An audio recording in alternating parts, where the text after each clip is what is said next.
apa gunanya saya hidup begini kalau sudah dengan keadaan begini, saya ditinggal anak istri.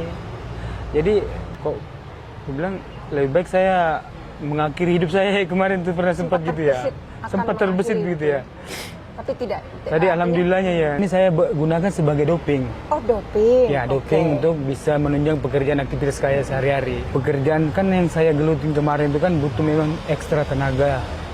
Yang betul-betul istilahnya itu harus kita memenuhi target lah ya kan. Pekerjaan saya di bidang salah satu pertambangan di Indonesia.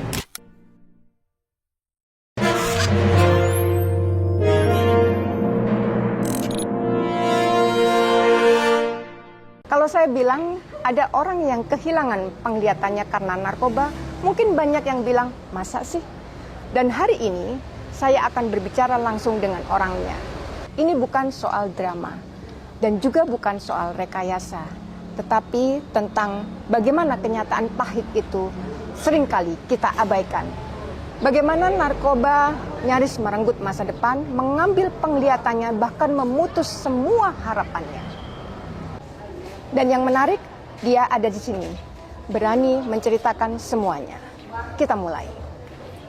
Mas Ilham, Mas harus terpaksa kehilangan penglihatan karena efek narkoba. Nah, dulu kalau dari awal mula, Mas tahu nggak sih kalau gara-gara narkoba itu harus menjadi buta seperti sekarang ini? Ya awalnya kalau namanya untuk masalah yang lebih fatal itu saya nggak memikir ke situ. Nggak pernah kebayangkan nggak gitu pernah ya? kebayangkan. Okay. Kan awalnya pekerjaan kan yang saya gelutin kemarin itu kan butuh memang ekstra tenaga. Yang betul-betul istilahnya itu harus kita memenuhi target lah ya kan. Kalau boleh tahu apa pekerjaan sebelumnya, Mas? Pekerjaan saya di bidang salah satu pertambangan di Indonesia. Oke. Ya, pertambangan batu bara. Batu bara dan obat ini, narkoba ini untuk. Dan narkoba ini saya gunakan sebagai doping. Oh, doping. Ya, doping untuk bisa menunjang pekerjaan aktivitas saya sehari-hari. Ya. Terus itu berapa lama Mas menggunakan narkotika? Saya menggunakan narkotika itu awalnya 2012. 2012? Ya. Sampai terakhir 2018. 2018 baru berhenti begitu Ya. ya? Oke, praktis berarti kurang lebih sekitar 6 tahun 6-7 begitu ya? tahun ya. Oke, selain nyaris buta seperti sekarang ini ya, mungkin masih lihat tapi udah terganggu begitu ya. Keluhan kesehatan apa sih yang selama ini juga Mas Ilham rasakan? Kalau keluhan yang lain sih kayaknya nggak ada, cuman penglihatan ini aja. Tiba-tiba nggak bisa lihat gitu ya. Oke, bisa diceritakan nggak Mas, kapan terakhir Mas Ilham bisa melihat begitu ya? Terus kemudian besoknya atau kapan gitu tiba-tiba sudah harus kehilangan penglihatan? Ya awalnya itu kan saya bekerja mulai 2007 tuh kan saya bekerja. Terus di pertambangan itu butuhlah namanya istilahnya kualitas kerja itu yang lebih meningkat lah ya kan. Otomatis saya tuh kan kalau kerja normal ya nggak bisa. Saya menggunakan itu doping yang barang tersebut. Saya gunakan sehingga berapa tahun. Terus semenjak saya ada waktu itu permasalahan di pekerjaan itu, pemutusan hubungan kerja. Setelah itu saya saya pergi dari salah satu ke tambang ke tambang lain gitu. Oh, pindah begitu ya, pindah kerja. Pindah kerja. Terus saya terus menggunakan continue. Saya selalu menggunakan doping itu. Akhirnya pada waktu itu saya berada di Kabupaten Sulawesi Selatan, Kabupaten Baru. Saya bekerja situ salah satu pendirian proyek rel kereta api. Di situ sudah awal mulanya saya itu mata saya sakit. Akhirnya awalnya itu perih. Perih. Dan disitulah tahun 2017 akhir. Saya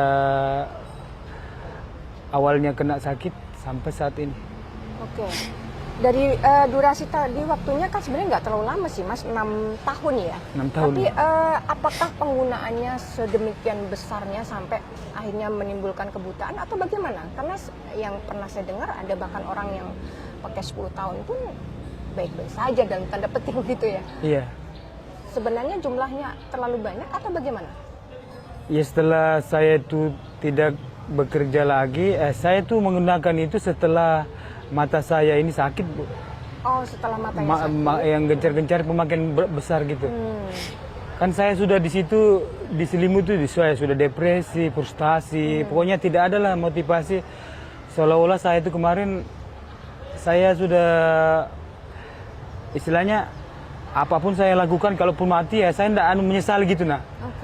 Seolah-olah saya itu tidak ada sudah gunanya saya. Apa gunanya saya hidup begini kalau sudah dengan keadaan begini, saya ditinggal anak istri. Jadi makanya saya itu kejar-kejar memakai, malah sampai dari teman saya itu membawa itu dari Malaysia itu. Awalnya saya disuruh waktu itu pas sudah sakit loh ini ya, sudah sakit. Di situ sudah tidak ada dukungan moral. Misalnya motivasi buat saya itu, jadi saya itu tidak ada namanya dosis sudah. Kalau waktu kerja masih saya istilahnya dosisnya ada tertentu. Saya pakai untuk kerja aja kan. Setelah lepas pekerjaan itu yang tidak ada bisa saya lakukan pekerjaan lain, ya saya menggunakan itu betul-betul continue, Bu. Artinya dengan bilangan yang tanpa batas. Dengan bilangan ya? tanpa batas ya, betul sekali ya. Makanya soal disitulah saya tuh makin lah penglihatan saya ini makin terpuruk lah saat ini, makin buruk. Pertama itu awalnya satu, hingganya itu tidak lama merembet ya kedua-duanya. Sampai dengan saat ini. Iya, pada saat ini. Mas Ilham, tadi Mas sempat sebut ada anak dan istri ya? Iya. Itu jadi sempat menikah, kemudian punya keluarga, begitu atau bagaimana? Iya, saya sudah ada anak 2. Anak saya laki-laki. Adanya di sana di Sulawesi, di kampung istri, mantan istri. Dan sekarang mereka? Dan sekarang mereka ya masih di sana saat ini. Artinya sudah nggak sama. Meninggalkan Mas ya, begitu aja gitu ya. Kemudian istri juga demikian? Iya. Oke. Di saat keluarga sudah meninggalkan Mas Ilham, anak juga pergi meninggalkan, ada nggak sih orang yang tetap stay atau membersamai Mas ketika masa itu? Iya, cuman orang tua, ibu. Ibu? Ibu. Apa yang dikatakan ibu? Ibu cuma mengatakan, kalau memang bukan dari kau nak, tidak bisa akan berubah walaupun siapa yang memberitahu. Walaupun siapa yang nasihati kamu, kalau bukan dari diri kamu sendiri. Ya di itu saya tertekun. Saya itu kan awalnya tuh, saya itu orangnya tertutup. Oke, introvert ya? Introvert saya. Saya tidak ada namanya bersosialisasi sama orang-orang. Sanak saudara datang untuk menjenguk saya tidak mau. Saya risih dijumpai orang. Berarti hanya ibu yang satu-satunya berkomunikasi dengan Mas Ilham? Saya mengadu salah satunya cuma ibu aja. Kenapa saya saat ini begini? Awalnya saya tidak terima kalau keadaan saya begini. Saya tidak terima sekali. Saya bilang, kenapa takdir saya buruk sekali, ya kan? Begini. Ya jadi di situ karena ada anunya orang tua lah. Mungkin saya tidak tahu juga kalau pada waktu saya terpuruk itu tidak ada orang tua. Saya tidak tahu sudah kenapa saya. Mungkin sudah hal-hal yang tidak diinginkan terjadi kayaknya. Iya. Mas Ilham, momentum apa yang akhirnya membuat Mas Ilham mencoba bangkit dalam tanda petik?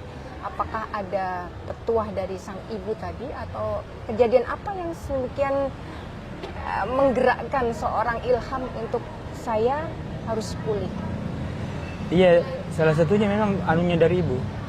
Apa yang beliau katakan? Bilangnya ibu, sudahlah nak, pokoknya jauhi sudah semua yang namanya pokoknya kamu tuh terdampaknya itu oleh barang ini. Ya katanya kalau bukan kamu yang mau berubah ya nggak bisa juga nak. Kalau saya ini cuma memberitahu, menasihati, saya sebagai orang tua katanya kan. Ya jadi saya situ just mengambil pedoman, saya istilahnya makin kesendirian saya itu di situ sudah saya akhirnya ada pikiran saya berubah bukan karena paksaan orang, memang betul-betul dari hati nurani saya sendiri, komitmen saya harus berubah, saya harus istilahnya sudah cukup saya sampai di sini, ya masa mungkin mau sampai parah lagi ya, sudah apa ya istilahnya yang sudah terjadi ya apa boleh buat sudah, saya harus berubah. Terus adanya itu IBM, itu sangat sangat saya bersyukur sekali karena betul-betul membentengi saya depan belakang sudah. Apa itu IBM, Mas? IBM itu intervensi berbasis masyarakat. Apa yang mereka lakukan untuk Mas Ilham? Saya melakukan itu sosialisasi, memberikan saya edukasi, pemahaman segala macam. Saya seolah-olah sangat diperhatikan. Saya bukannya orang, kan saya dulu pernah itu berpikiran saya ini orang yang dikucilkan gitu. Saya itu makanya saya tidak mau berbaur sama orang-orang. Saya itu risih lah ya kan. Seolah-olah saya itu tidak dihargai gitu. Adanya IBM ini saya sangat bersyukur sekali, anugerah bagi saya. Karena dia yang selain saya diperhatikan, apa keluh kesah saya, ada saya tempat mencurahkan apa yang keluh kesah saya itu didengarkan gitu. Jadi dari IBM itulah yang punya kontribusi besar. Iya, kontribusi besar sekali, sangat besar terhadap perubahan kehidupan Mas. Oke, Mas itu usia berapa sih waktu itu Mas Ilham terjerumus di narkoba dan akhirnya bangkit? Di usia awalnya itu sekitar 20, kalau saya kan sekarang 44, sekitar 29-an gitu. 29 tahun pertama kali mengenal itu. Dan barangnya itu dari mana tuh? Dapatnya tuh nggak entah dari mana, tapi kan itu menjadi kemarin kan teman-teman. Oh, jadi Mas tinggal user aja nih ya, tinggal pakai dan sumbernya dari mana? Kalau sumbernya itu saya nggak tahu. Dari mana datangnya itu, yang tahu tuh saya tiba-tiba dibawakan aja sama teman gitu. Oke. Sudah tinggal bayar begitu ya? Tinggal bayar ya. Oke. Ya, jadi artinya waktu itu untuk kebutuhannya doping dan sebagainya seperti itu. Oke. Nggak ada teman, nggak ada keluarga, tapi masih tetap bertahan. Ya, dan itu saya rasa bukan sesuatu yang mudah sekali gitu ya. Di saat semuanya menjauh. Nah, ada pengalaman apa nih yang mungkin membuat Mas Ilham sempat ada yang mengucilkan atau kata-kata yang terlontarkan ke Mas Ilham melihat kondisi Mas Ilham yang ini pecandu narkoba dan sebagainya seperti itu? Apa yang sampai benar-benar Mas Ilham, saya nggak mau deh berhubungan dengan siapapun? Iya kan, karena saya itu orangnya sudah saya kadang saya begini, baru saya itu sudah tidak bisa melakukan kegiatan yang seperti bekerja, tidak ada menghasilkan lah ya kan, gitu. Jadi saya seolah-olah memang hidup saya itu tidak ada berguna. Saya pikir gitu kemarin tuh. Kok aku bilang lebih baik saya mengakhiri hidup saya kemarin tuh, pernah sempat gitu ya. Sempat terbesit gitu ya. Tapi tidak. Tadi alhamdulillahnya ya enggak kan, cuman saya aja. Apalah aku bilang saya begini terus, cuman makan tidur, tidak ada kegiatan yang saya bisa lakukan sekarang. Padahal waktu kalau saya ingat-ingat masa lalu, saya di pertambangan itu boleh dikatakan saya lah yang istilahnya penghasilan tuh betul-betul targetnya itu dari saya semua, karena kan saya yang menyuplai batu bara ke loading sekalian semua. Mohon maaf kalau boleh tahu penghasilan waktu itu di batu bara sampai berapa, Mas? Sampai pokoknya 10-an ke atas itu, Bu. 10-an ke atas? Iya, 15 gitu kadang pernah juga. Dan mohon maaf juga di situ berarti teman-teman yang menggunakan barang ini juga banyak sekali ya? Banyak sekali ya, saya tidak ya. Doping tadi ya? Awalnya kan gini kan, saya itu kan tidak pernah kerja itu, saya itu ngambil tuh yang normal aja kerjanya gitu. Kan jam 5 kan normal, Bu ya. Oke. Jam 5. Dari jam 8 pagi sampai jam 5 ya, sore begitu ya. Normal. Terus yang memotivasi? Teman-teman tadi nih yang seprofesi kan ini.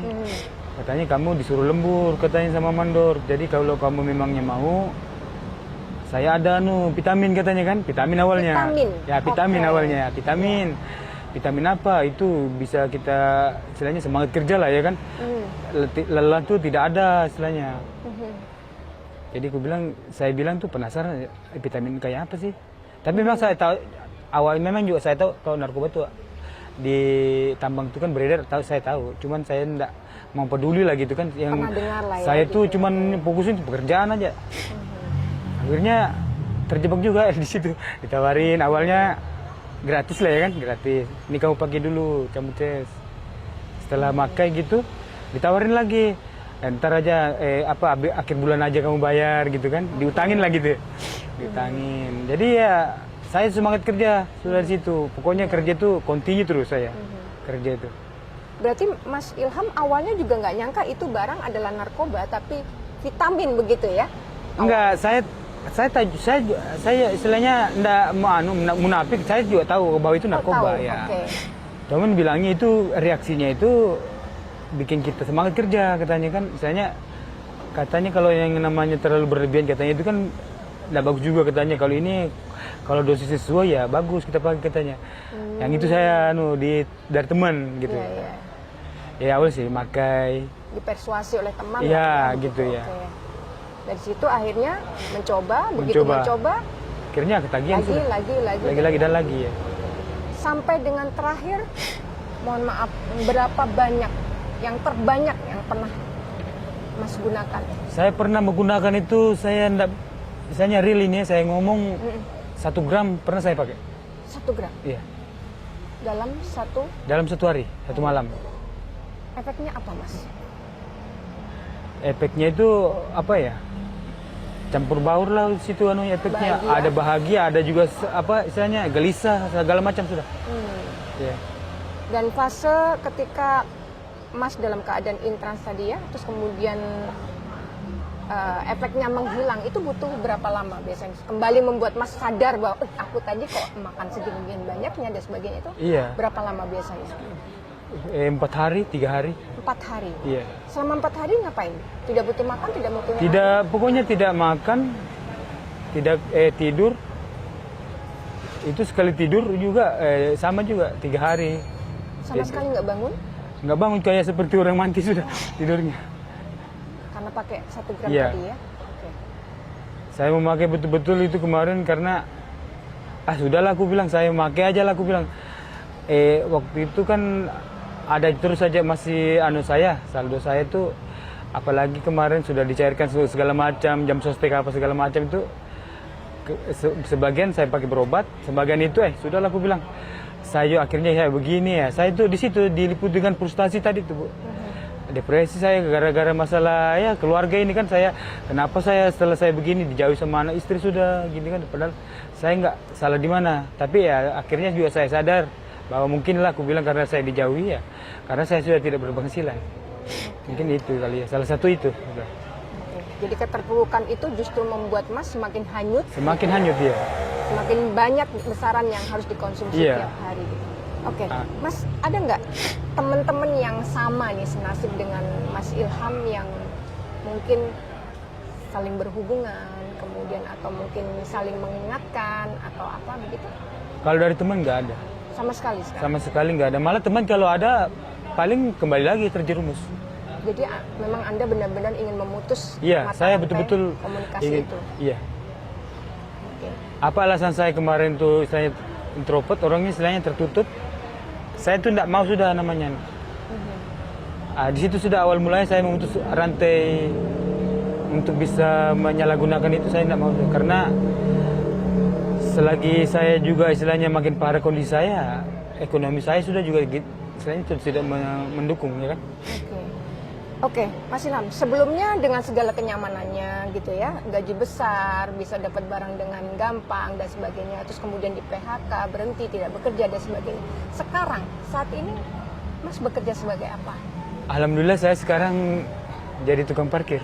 Tukang parkir di salah satu pusat perbelanjaan sejak tahun 2024. 2024. Oke, kita tahu lah ya pendapatan seorang tukang parkir pasti sangat berbeda jauh. Berbeda sangat betul. Ya, pendapatan berbeda. waktu posisi Anda masih di batubara.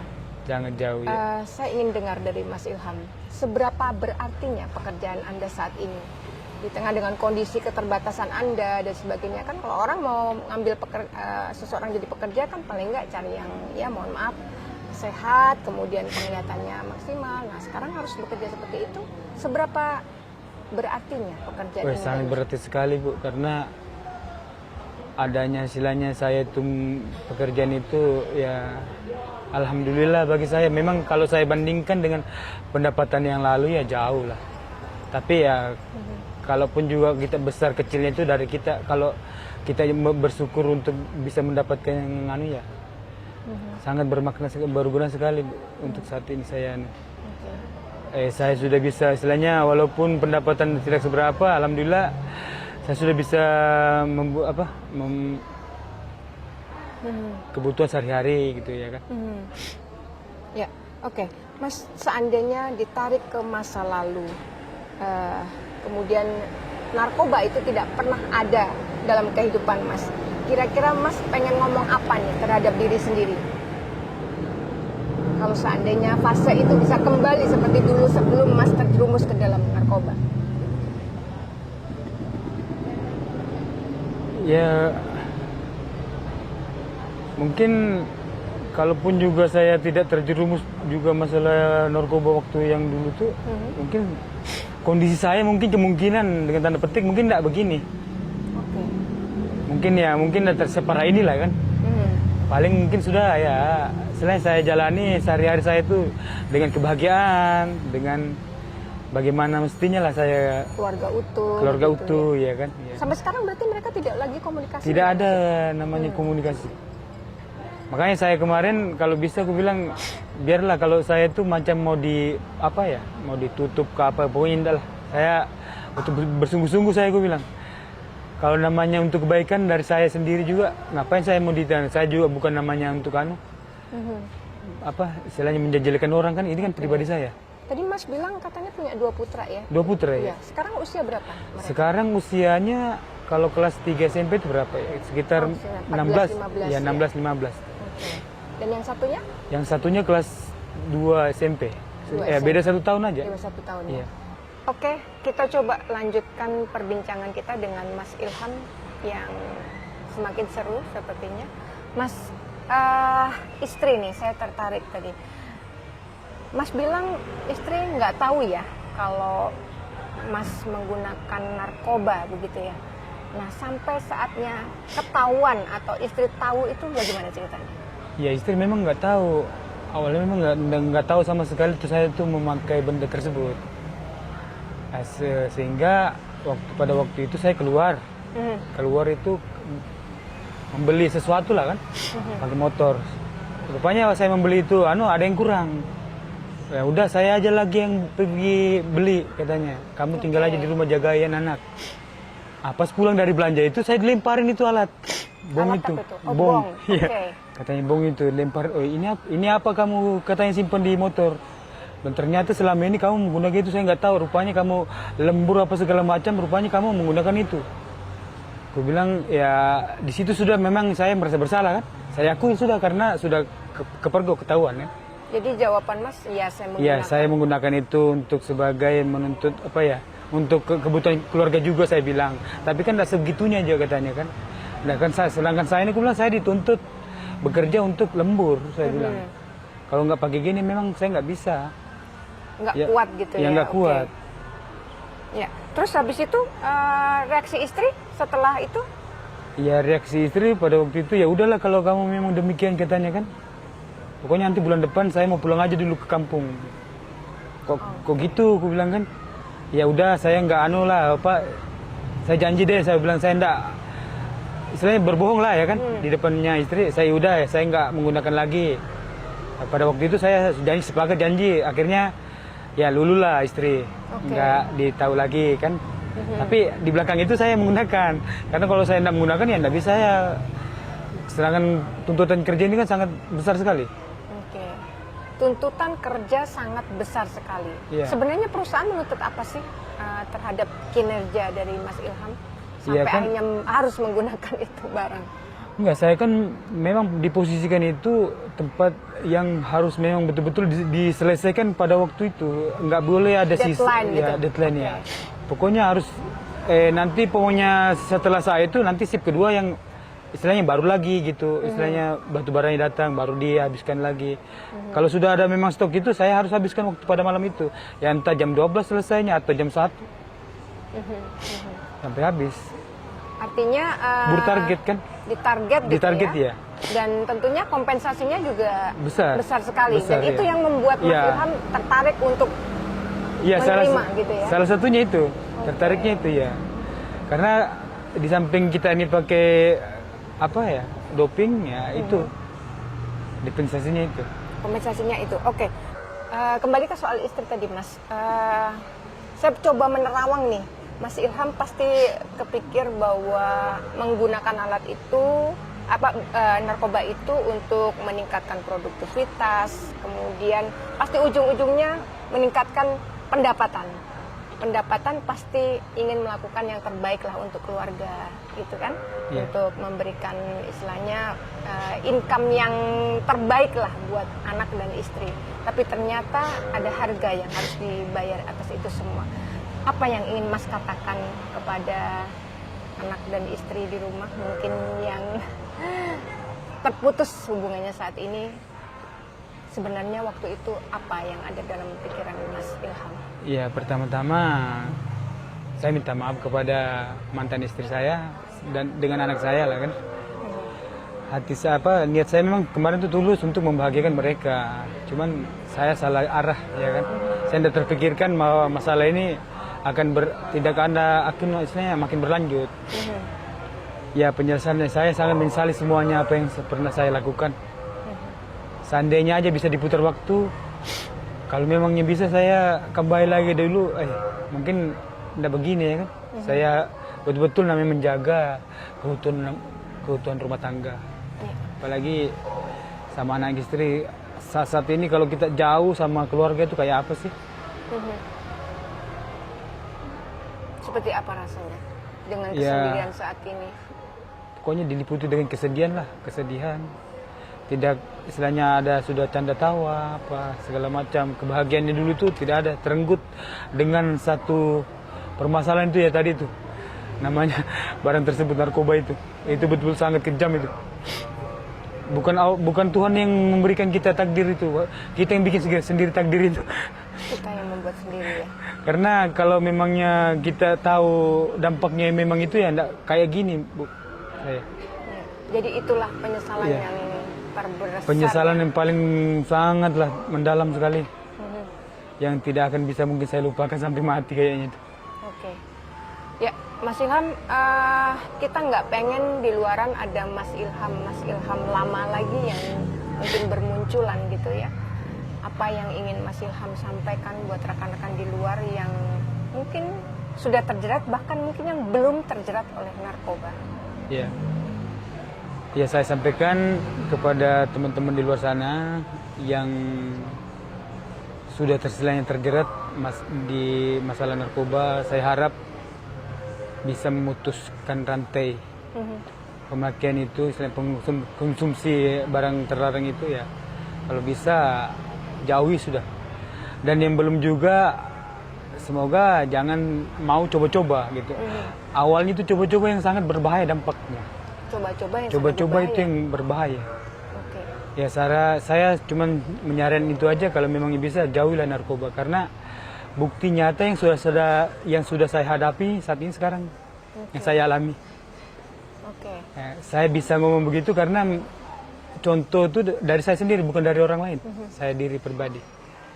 Dan sampai dengan hari ini Anda sudah 7 tahun ya terbebas. Alhamdulillah sudah berjalan 7 tahun ya. 7 tahun. Nah, kabarnya yang saya dengar nih, katanya walaupun 7 tahun, bahkan mungkin 10 tahun, kalau masih melihat yang namanya jarum suntik atau mungkin botol air mineral gitu ya, halusinasinya sudah ke sana gitu. Bahkan mungkin bertemu dengan teman yang pernah sesama pemakai, itu sudah kayak semacam ada sinyal memanggil untuk kembali ke sana. Benar kan Mas seperti itu? Sebenarnya ada sih, cuman dari kitanya aja lah kembali. Kembali dari diri sendiri. Kalau memangnya kita muda lagi bisa terpengaruh, ya kita mungkin tenggelam lagi dengan apa yang pernah kita lakukan itu, kembali lagi. Tapi kalau memang betul-betul kita komitmen, istiqomah, betul-betul bisa istilahnya selalu memberikan diri kepada Tuhan ya, ya mungkin bisa lah itu dibentengin begitu ya. Jadi sebenarnya itu tidak serta-merta bahwa akan kembali lagi ya, kembali ke kitanya sendiri ya, gitu kembali ke kita sendiri ya. Termasuk katanya Mas Ilham juga tinggal di satu kawasan yang di sana juga rawan sekali akan narkoba. Saya itu tinggal di kawasan memang betul-betul, dan dengan tanda petik tuh sangat rawan sekali, tuh pengaruh lingkungannya sangat besar sekali. Makanya saya itu tergerak lagi untuk kembali ke sana ya. Makanya saya itu kiri kanan yang saya mau lalui itu begitu semua. Jadi kembali kepada diri lagi sendiri kan. Kalau memangnya kita lemah, mudah kita terpengaruh lagi. Tapi kalau memang betul-betul kita yakin, komitmen, selalu istiqomah, selalu mendekatkan diri kepada Tuhan, meminta yang terbaik, bahwa diberikan perlindungan ya, insya Allah Bismillah bisa. Sebenarnya nggak ada yang nggak bisa sih kalau kita dari diri kita sendiri yang mau. Walaupun sekitar kita penuh ya. Contohnya saya, dan bandar ya. begitu ya. Ada kan yang bilang tuh saya nggak bisa lepas dari begini. Oh enggak. Aku bilang itu sebenarnya dari kita. Kalau namanya kau memangnya betul-betul ingin, tidak ada yang tidak bisa. Oke. Semuanya pasti bisa. Pasti bisa. Kalau memangnya kita mungkin ingin berusaha. Mas Ilham, terakhir mimpi Mas Ilham yang belum terwujud sampai dengan saat ini apa? Ya, mimpi saya itu yang kemarin sebenarnya itu selalu mau bersama dengan keluarga, anak istri. Melihat anak itu sukses. Misalnya anak sekolah gitu dan orang tua misalnya mau diberikan kebahagiaan gitu ya. Tapi ya akhirnya terputus di tengah jalan. Harapan saya itu ya mau apa sudah, karena penyesalan, tinggal hanya penyesalan aja sudah. Ya. Oke, Mas Ilham, thank you ngobrolnya, curhatnya dari hati ke hati. Mudah-mudahan tidak berhenti sampai di sini. Tetap semangat melanjutkan kesempatan kedua yang diberikan oleh Tuhan untuk Mas Ilham. Terima kasih, Bu. Ya, pemirsa, kisah mantan pecandu narkoba tadi bukan hanya bicara soal kehidupan kelamnya, namun mengingatkan pada kita semua untuk senantiasa menjaga keluarga dan diri kita dari jerat narkoba. Saya Rina Chandra, terima kasih telah menyaksikan Ekuator TV. Salam.